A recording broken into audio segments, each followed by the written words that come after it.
Hello, namaste to my all listeners. Today I am going to tell you a bird story. The story begins in this way. The little bluebird could not fly, his wings were too small. The other birds teased, but he loved to sing. Every morning, his cheerful melodies filled the forest. One day, a strong wind knocked a baby squirrel from its nest. The other birds scattered afraid, but the little bluebird hopped to the base of the tree and sang his sweetest song. The mother squirrel, guided by the familiar tune, found her baby. The little bluebird could not fly, but his song saved a life.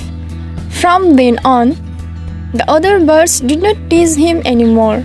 They listened to his beautiful music, understanding that being different could be special. Thank you.